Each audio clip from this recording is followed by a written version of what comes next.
आ, आज महात्मा गांधी के पुण्यतिथि के अवसर पर मैं छात्र छात्राओं के लिए कुछ विचार रखूँगा।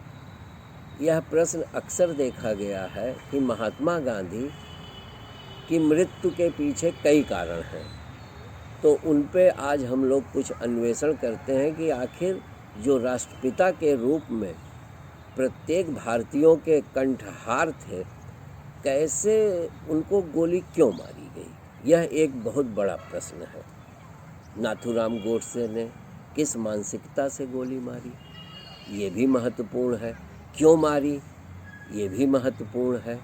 तो अगर हम ऐतिहासिक तथ्यों की नज़र में देखें तो जब भारत 400 आज़ाद हुआ तो 400 करोड़ रुपए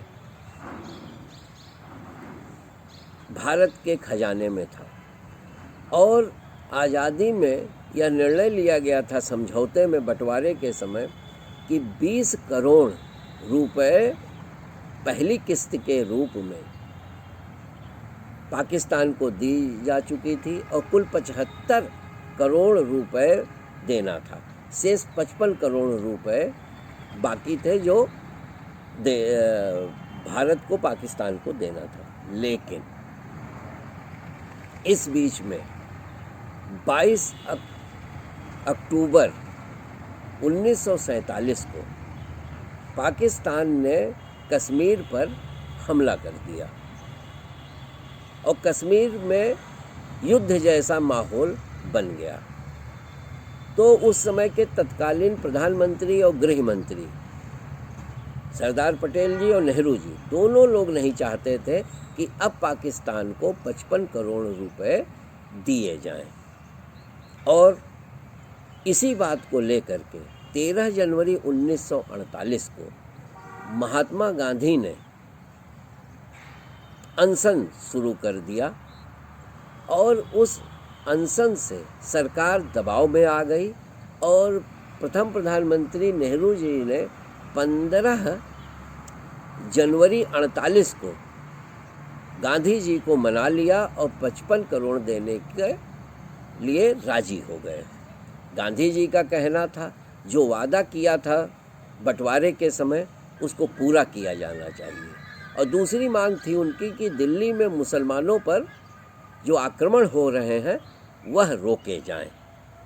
पटेल भी इस पैसे को देने के पक्ष में नहीं थे, क्योंकि उनका कहना था पाकिस्तान इन पैसों का प्रयोग भारत के विरुद्ध करेगा, वहाँ पे अशांति फैलाने के रूप में काम करेगा, जिस जैसा उसने कश्मीर में किया है। तो पटेल की जो पुत्री मणिबहन पटेल थी वो भी इस बात को समर्थन करती हैं। लेकिन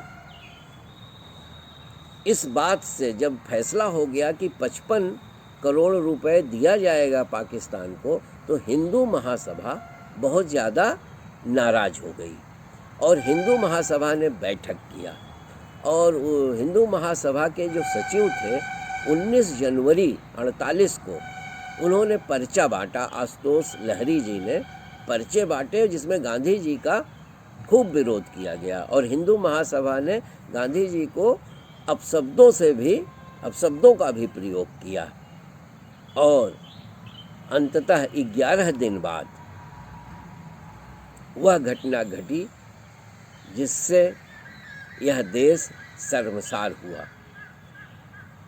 और जब गोडसे की अदालत में कार्रवाई हुई, उनका जब ट्रायल चल रहा था, तो उन्होंने अपना बॉम्बे हाई कोर्ट में लिखित जवाब भेजा और 5 घंटे बहस चली, और उस 5 घंटों में जो उनका लिखा हुआ पत्र पढ़ा गया वो करीब 112 पन्नों का था, और गोडसे ने उसमें यह कहा है कि मैंने गांधी को क्यों मारा।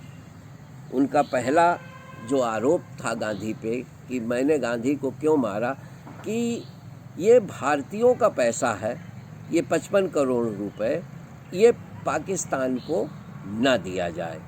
और गांधी जी मुस्लिम तुष्टीकरण हमेशा करते रहते हैं, जो पाकिस्तान से आए हिंदू हैं उनके प्रति तो उनके मन में सच्ची उनके प्रति भावना नहीं है कि उनकी मदद किया जाए।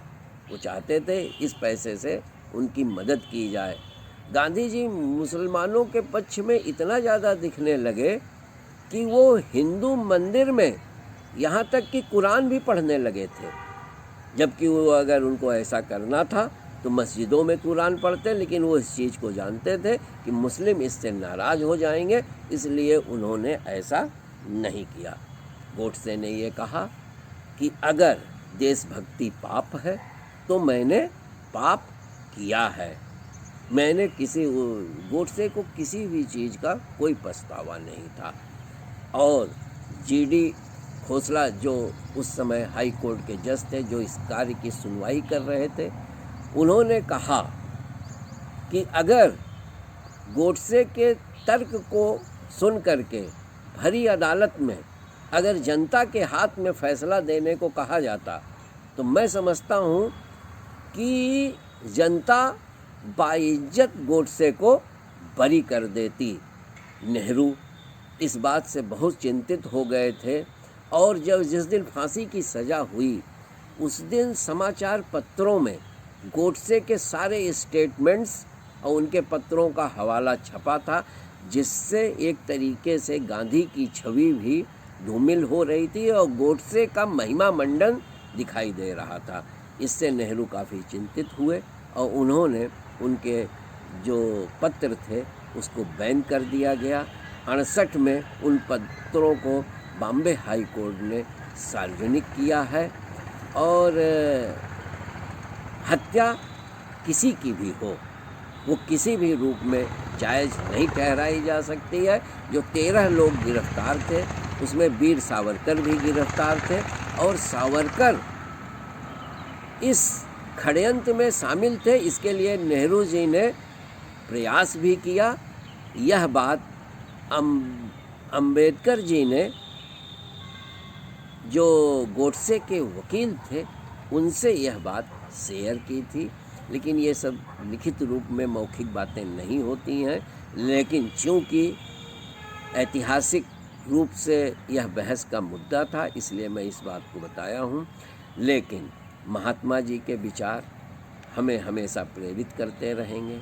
ये देश के लिए महात्मा जी के विचार अत्यंत आवश्यक हैं और कभी भी किसी की हत्या का समर्थन हम लोग नहीं कर सकते हैं।